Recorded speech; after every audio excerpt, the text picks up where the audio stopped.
Bonjour les amis. Aujourd'hui je vais vous raconter l'histoire extraordinaire du petit Lucas et de son ami le dragon arc-en-ciel. Dans un petit village niché au cœur d'une vallée verdoyante, vivait un jeune garçon nommé Lucas.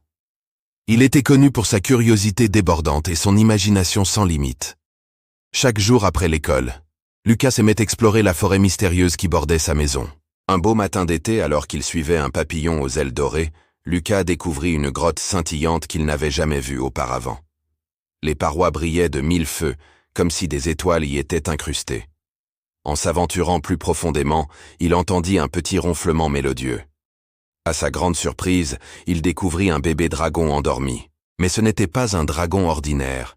Ses écailles changeaient constamment de couleur, créant un magnifique spectacle arc-en-ciel. Lorsque le petit dragon ouvrit ses yeux, il ne montra aucune peur. Au contraire, il s'approcha de Lucas en sautillant joyeusement. Lucas décida de l'appeler Arc-en-ciel, et une amitié magique naquit instantanément. Le dragon avait un pouvoir spécial. Il pouvait transformer les pensées tristes en jolies bulles colorées qui éclataient en répandant de la joie.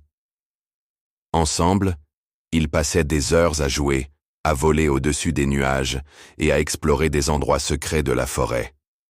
Un jour, leur village fut frappé par une mystérieuse malédiction qui rendait tous les habitants terriblement grognons.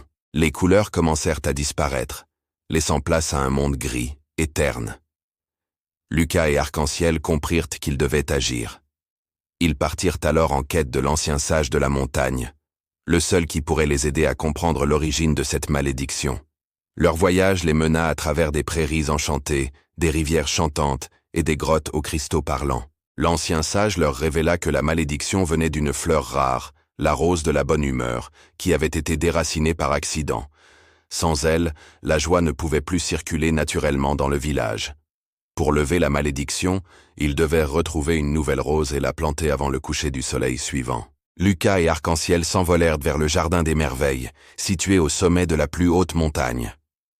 Là-bas, après avoir résolu des énigmes et aidé d'autres créatures magiques, ils trouvèrent enfin la précieuse rose. Le temps pressait. Le soleil commençait déjà à se coucher quand ils arrivèrent au village. Arc-en-ciel utilisa son pouvoir spécial pour créer un magnifique arc-en-ciel qui guida la rose vers son nouvel emplacement. Dès qu'elle fut plantée, une vague de couleurs et de joie se répandit dans tout le village. Les habitants retrouvèrent leur bonne humeur et les couleurs revinrent plus vives que jamais. Le village organisa une grande fête pour célébrer leur héros. Depuis ce jour, Lucas et Arc-en-ciel devinrent les gardiens officiels de la rose de la bonne humeur, veillant à ce que la joie ne quitte plus jamais leur village. Cette aventure extraordinaire nous rappelle que l'amitié, le courage et la persévérance peuvent accomplir des miracles. Lucas avait appris que parfois, les plus belles rencontres arrivent quand on s'y attend le moins, et que la magie existe vraiment pour ceux qui savent ouvrir leur cœur. Si vous avez aimé cette histoire magique, n'oubliez pas de vous abonner à notre chaîne pour ne manquer aucun nouveau conte enchanteur. Laissez un petit pouce bleu si vous voulez d'autres aventures de Lucas et Arc-en-ciel. À bientôt les amis, pour de nouvelles histoires extraordinaires.